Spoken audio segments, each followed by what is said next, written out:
4.5 billion years ago, Earth was a world of fire. A global ocean of magma stretched from pole to pole. No land, no water, no sky as we would recognize it. Just an endless churning sea of molten rock beneath a toxic atmosphere so thick and so hot that the sun itself was invisible through the haze. But fire, no matter how immense, eventually cools. And the story of how this hellish world transformed into a blue water planet is one of the most extraordinary journeys in the history of the universe. The first step in Earth's cooling began not at the surface, but deep within. As the planet's interior separated into layers, the iron core sinking, the rocky mantle rising, heat began to escape from the interior through a process called convection. Hot material rose toward the surface, released its heat, cooled slightly, and sank again. An endless churning cycle, slow, immense, and relentless, carrying heat from the deep interior toward the surface where it could radiate away into space. But the surface itself was its own problem. The magma ocean sitting at the top of the planet was radiating enormous amounts of heat directly into space. And the young Earth had no thick insulating atmosphere yet. The gases it was releasing through volcanic activity were still thin, still building. So heat escaped rapidly from the surface in the early stages, far more rapidly than it would later, when a thicker atmosphere would trap more warmth. This rapid early heat loss had a dramatic effect. Within perhaps 10 to 30 million years of its formation, a blink of geological time, the topmost layer of the magma ocean began to cool below the melting point of rock. The first minerals began to crystallize out of the liquid. Imagine a bowl of very slowly cooling soup, and the first thin skin forming on its surface. That is what was happening on the early Earth. A thin, dark, fragile skin of solidified basalt beginning to crystallize on top of the still molten interior. This proto-crust was not permanent.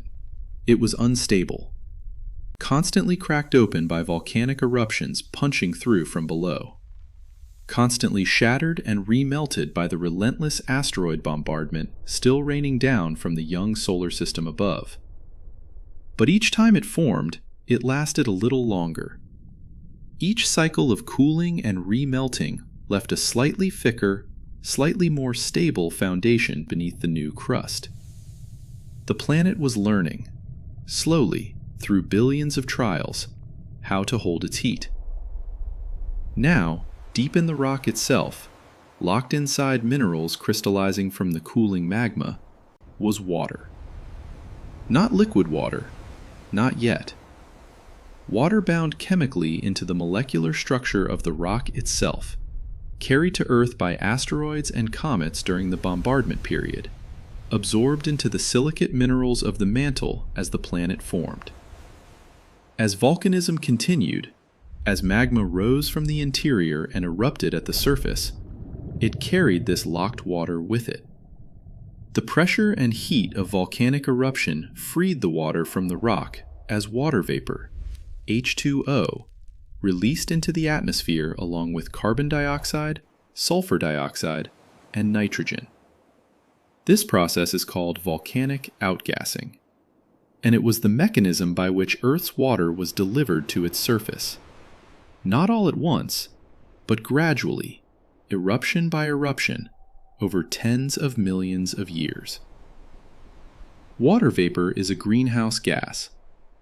As it accumulated in the atmosphere alongside carbon dioxide, it helped trap heat near the surface, slowing the rate of cooling somewhat. But the planet was still losing more heat than it was trapping. Cooling continued. And then came the threshold moment. The surface temperature dropped below 100 degrees Celsius. Water vapor, which had been accumulating in the atmosphere for millions of years, could no longer remain as gas. It began to condense. The first rain fell. Not gently, not in soft showers, in torrential, violent, planet-wide downpours of unprecedented scale. The entire accumulated water vapor content of the early atmosphere, millions of years of volcanic outgassing, condensed and fell in what geologists call a global rainout event. The rain was acidic, superheated, carrying dissolved carbon dioxide and sulfur compounds from the atmosphere into solution as it fell. And it fell not for days or weeks, but potentially for thousands of years. A continuous global rainstorm of staggering duration. Where did all this water go? It ran downhill, as it always does, finding the lowest points of the young rocky surface, the basins, the valleys, the impact craters, the rift zones, and pooling there, filling them, slowly connecting them into larger and larger bodies of water. At first, the surface was still hot enough that much of this water flash-boiled on contact, the rock surface itself at temperatures far exceeding the boiling point.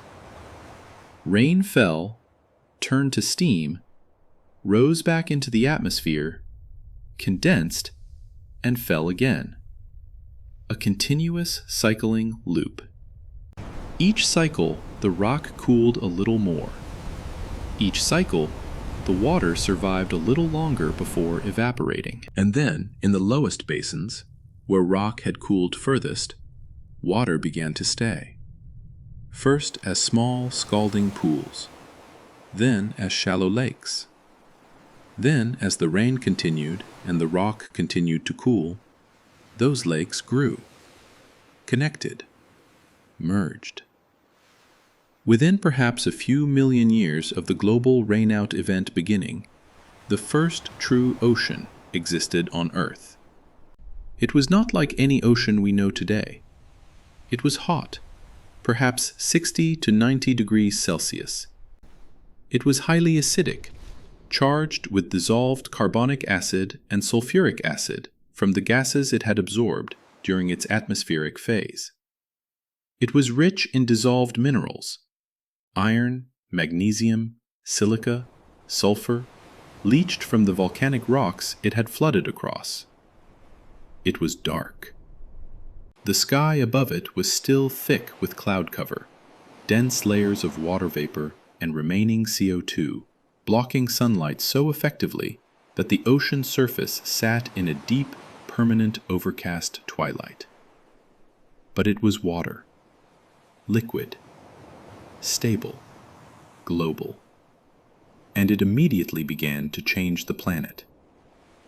The ocean absorbed enormous quantities of CO2 from the atmosphere, dissolving it into carbonic acid and eventually precipitating it out as carbonate minerals on the ocean floor.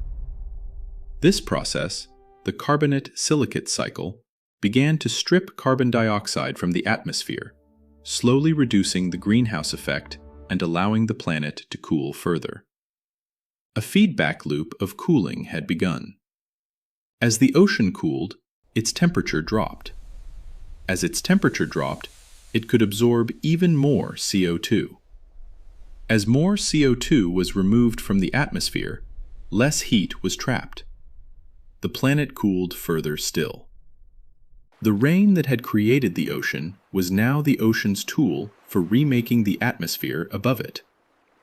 Beneath the young ocean, at the mid-ocean ridges and volcanic hotspots, hydrothermal vents were forming, cracks in the ocean floor where superheated mineral-rich water erupted into the cold, deep water above. These vents were pumping chemicals into the ocean in enormous quantities: iron, sulfur, manganese, silica. The chemistry of the early ocean was nothing like today's. No oxygen. High iron content giving it a greenish tint in some regions. No salt, or very little, in the early stages. The salinity building gradually over millions of years as water dissolved minerals from rock. At the surface, volcanic islands were beginning to emerge, the first land above the waterline. Not continents, nothing so grand. Just the peaks of underwater volcanic mountains tall enough to break the ocean's surface. Dark, bare, wave-battered rocky islands under a still clouded sky. But land, nonetheless. The first shorelines on Earth. The waves that broke against those shores were driven by tides. And those tides were immense, because the moon, newly formed from the Theia impact debris, was far closer to Earth than it is today. Perhaps 3 times closer. Its gravitational pull on the young ocean was dramatically stronger than the tides we experience now. Those extreme tidal forces were not merely spectacular. They were geologically significant, driving vigorous mixing of the ocean, cycling water up and down the shorelines of volcanic islands, and, some scientists believe, playing a possible role in the chemistry that would eventually give rise to life. By 4 billion years ago, 500 million years after Earth's formation, the planet had a global ocean covering perhaps 70 to 80% of its surface. A rocky, volcanically active world beneath, and a still thick but evolving atmosphere above. The Hadean Eon was ending. The Archean was beginning. The fire was not gone. It never fully left. Beneath the ocean floor, beneath the basalt crust, the mantle continued to churn. Volcanoes continued to erupt through the ocean floor. New crust continued to form and be recycled. But the surface had transformed beyond recognition. From a global magma ocean to a global water ocean. From a surface of liquid fire to a surface of liquid water. From a world of pure destruction to a world of chemical possibility. The ingredients for life were assembling. Liquid water, the universal solvent, the medium in which chemistry can happen at the speed and complexity life requires. Dissolved minerals, the raw chemical building blocks. Energy, from volcanic heat, from tidal friction, from lightning in the atmosphere above. And time. Hundreds of millions of years of time. The cooling of the Earth and the formation of its oceans was not merely a chapter in the story of our planet. It was the chapter that made all other chapters possible.